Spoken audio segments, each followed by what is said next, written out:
Hey everyone, I hope you can see me.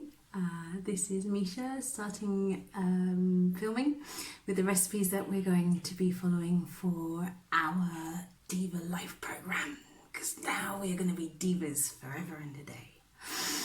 So we're going to start with winter. The most important thing to remember about winter is that this is when our digestive systems are strongest. Your flora and fauna have woken up and realized that there is nothing growing now. The connection that they have with your natural world is really communicating with them and saying, listen, you're going to have to just cope with whatever you're given because there isn't anything fresh. So for this reason, we are able now to have foods which are tougher to digest. This is the season to be jolly. This is the season when you want nuts and you want dried fruits and all the things in Ayurveda, which I'm going to say to you on an everyday basis. Well, maybe not so much.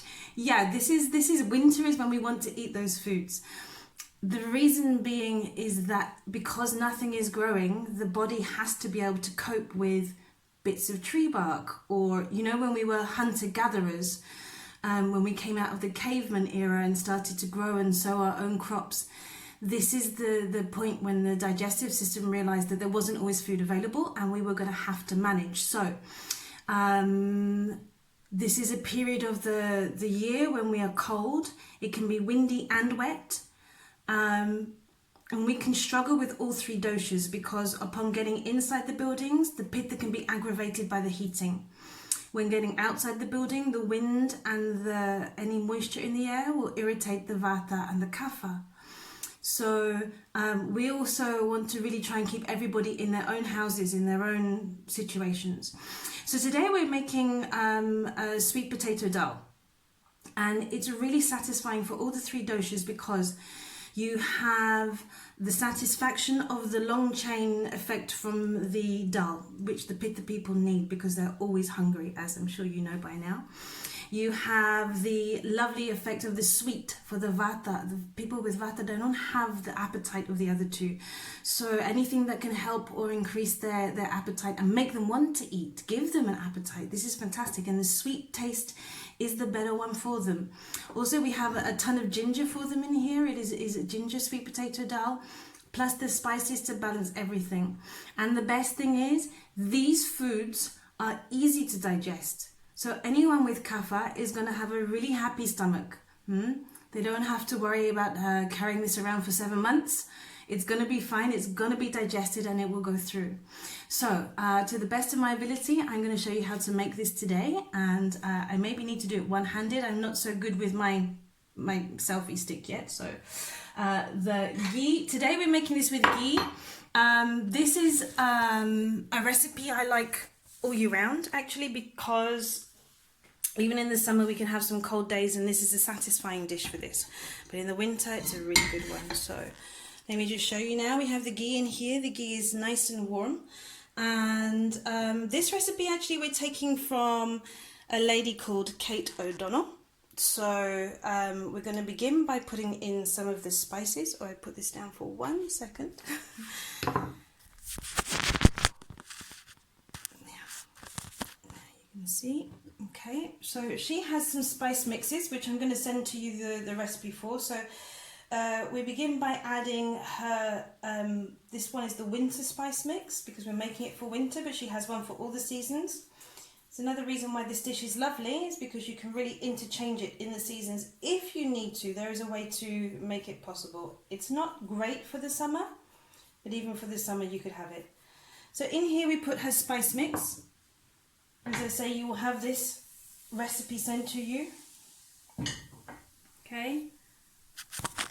And what I love about Kate is she really works with a less is more basis. So it's just her blend of spices and some cinnamon in there.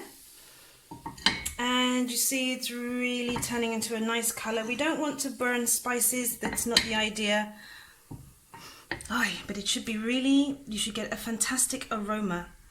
And as soon as you get an aroma, as soon as the spices give their fantastic scent, I'm going to wait a little bit longer. This should be a little bit more a little bit more frothy, because this is the alchemy. This is the special part of cooking with spices. Yeah, now you see the foam is starting to increase. I can feel the heat is going well. And so we want to mix everything in this together to get the best out of the flavors. So, okay, first we put the dal in. This is the split yellow mung dal. For the winter, you could use red lentils or brown lentils. They are harder to digest, so for the pitta people, this would be a nice alternative. Okay. And then the sweet potato. I also have made this with carrots. It can be nice when you use the different vegetable. And an everyday vegetable would be better with this one rather than seasonally specific. And sweet potato is every day, like carrots. Okay, and we're going to add the ginger.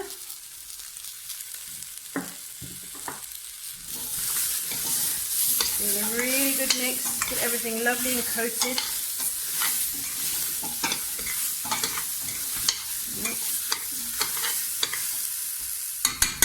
Okay, super. Pop you back there. Okay, so now that's all in, we need to put the water in to get it to start cooking.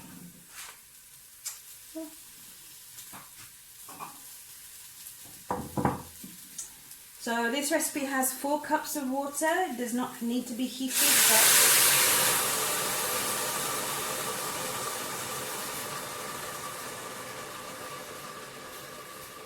that's my favorite bit, so I always have the water hot. Okay. 2, 3. Okay.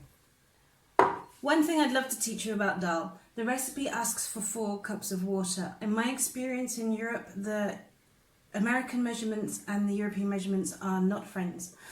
So I always take at least 1 cup away and keep 1 in reserve, just to decide how thick or thin then I want the dal. Because dal is really like a soup or a curry. You could have it very thick, or you can have it really runny. As we are currently heading into autumn, even though I'm cooking this for the winter for you guys, I am gonna have it a little runnier, because we still have the heat of the day here in Mallorca. It's still quite warm. We're still in the 20s, the high 20s during our days. But for the winter, I would probably not want more than 2 or 3 cups of water. I want this really thick. I would want to eat this with bread and rice and steamed vegetables. So this is the part where I like to encourage you to play. Please find out for yourself what kind of moisture do you want. Start with the recipe as it is, and then as you go on through time, find out how much you would like to have in there. So the recipe says that we need to let this boil for about 5 minutes, and then we need to reduce the heat and let it simmer until the dal is soft. The sweet potatoes obviously will be soft, and then you serve it with rice, chapati, or steamed green vegetables, and of course condiments. I will obviously be back on the video to show you once it's cooked, but just so you can see it in the pan there now. And of course, with all these wonderful, wonderful, beautifully balancing and nourishing meals, please enjoy. Welcome back. This is the finishing, the end of the spinach, not spinach at all. This is the end of the ginger sweet potato dal. So welcome back, and let's see if we can't finish this off. So now I'm just going to point this at the pan and hope that the smoke, the steam doesn't clog up my camera. So this is the salt and the pepper going in. We obviously just need to spruce that round so we get a bit of seasoning. It has not reduced. I've taken some out. You can see some hanging on the side here. We've taken some out because what we want to do now, I'm going to turn this off so you don't hear it. Oh yeah, we lost everything for a while there. Okay, I'm going to turn this off so you don't hear it, but what we're going to do is we're going to blend this, okay? So just hang on 1 second. Now, so everything has been blended in there. You can see that's a completely different mass and shape. We pour back in what we had in reserve. And lastly, we want to put milk. In the winter, I would like to put a cow milk or a milk with fat, because as I say, in the winter the body knows that it has to undergo a period of going without or not having such easy to digest foods, so the system is stronger for digestion. So here, this is like a soup. You could eat this like this, but with the milk, it's just slightly more nourishing. And the milks that I mentioned because we want the fat. In the winter, we want fat for our immune system. In Ayurveda, there are no bad foods, remember? So we like fat. Fat is good for us, but we need to have it in the right quantity for our doshas. If you are kapha dominant, I would say goat's milk. If you are vata dominant, then definitely a milk from an animal or a nut. And for the pitta people, just because we love the flavour of the coconut milk, it's really good for the taste. Plus, it also is really nice. And that's it. So you now need to decide how that's going to work for your stomach. This is a meal for lunch time. If you want to have this in the evening, it can be done. Should be thinner and not with rice. Maybe just some steamed vegetables, okay? And if you want to have it for breakfast, then with chapati or with a little bit of rice, but something to accompany it could be good. So, as I said before, enjoy your experimentation and enjoy your joyful bellies.